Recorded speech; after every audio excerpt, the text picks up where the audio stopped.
want to start by saying this is such a beautiful, thoughtful film. I'm just so excited that it's here, and I had so many questions about it. The first being, what inspired you to make a film about this? Because this is a very specific community and a very specific story. I grew up as a Jehovah's Witness. Oh, yeah, that explains it. And I'm a big old lesbian. So we kind of just married those two ideas. Mm-hmm. Yeah, I talked to Mark. We've been friends for a very long time, and I had talked to him about my childhood, growing up, and all the little quirks of growing up in that religion, of which there are many quirks. Yeah, she would just like casually mention details that were so surprising to me and so dramatic and just like characters, people she had known that I just like was immediately like we have to make a movie of this. And through the process of writing the film, which took almost like 8 years, Sarah would always be surprising me with some new like insane detail that she would drop. These nuggets like, if a parent is disfellowshipped, the child has to pretend that they're dead. And just like it just seems such a story worth telling and sharing. 8 years, that's a long time. What was the development process like for this? I mean, it was like 8 years of constant writing in a room together. We had several long breaks because we were getting funding and rewriting and life happened. And yeah, it's time for a feature. So is this based in? So since this is lesbian Jehovah's Witness, is this based on any experiences that you had, or just kind of like? No, it's a fictional story, but I mean, I've of course I've had many sleepovers with girls that I didn't understand, etc. I mean, who the hell hasn't? I find Marike to be such a fascinating character because it's like she fully believes in this religion, but she also believes that it's totally okay for her to be in love with a girl and tries to like marry those two things together in a really interesting and complex way. How did you go about creating that character? Well, it's funny because we did have a lot of people ask us, like when they read the script, like, how does Marike justify her beliefs and her sexuality? And the answer was that she didn't. She couldn't reconcile them. She exists in this place of sort of cognitive dissonance that I think a lot of people do. And that's what makes her such an interesting character, because ultimately she tries to thread the needle and tries to resolve these two things and can't. Mm-hmm.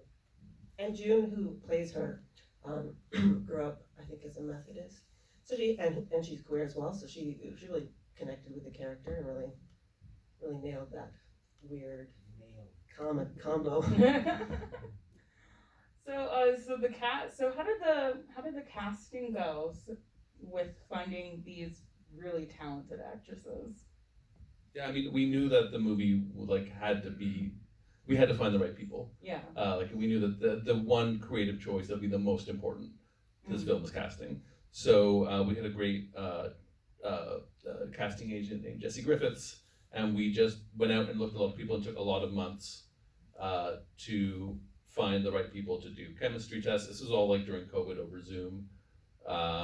And because we had to keep delaying the production because of COVID, it actually gave us a little more time to both find the actors and work with them and like send them mixtapes and like sort of like we had a little bit of not really rehearsal but sort of runway with them, which was really like nice.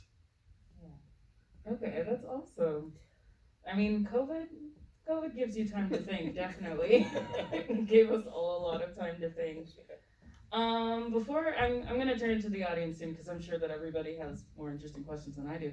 But I wanted to ask also, how did you kind of come up with the aesthetic of the film? Because the way that it looks, it really doesn't look like a lot of teen films that are out right now. It has more of like it seems like more of like a drama from the 2000s kind of look to it, which I love. Like, that's not a criticism, I love it.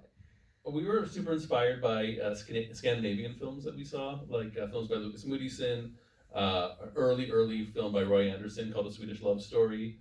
And because of like the terrain where we were shooting, which was like literally a fjord in Quebec. It's like our one fjord. We wanted to lean into that sort of like Nordic look and feel. Paradise. Yeah, exactly. Okay, yeah, that makes a lot of sense. It really works for the film.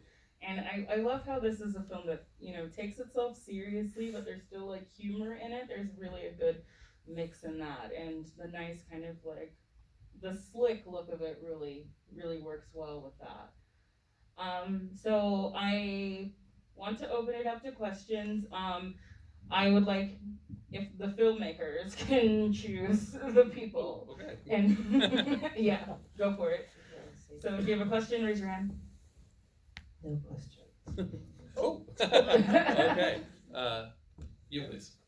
I was interested in the baptism scene with Marike because it kind of struck me. It was kind of like it came across a little bit mocking on her end, like almost like she was mocking the faith. So it was just one of those things where I wanted to hear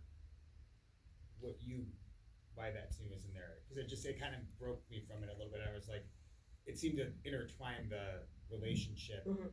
and the religion Mhm. in a very interesting way that I found intriguing, and I was just like, but it kind of made the record scratch me just a little bit, and I was just curious, like, what was behind that. I think, Marika really pressed the issue many times about Right. Jaime getting baptized, and I think she was like, I'm just gonna do it myself.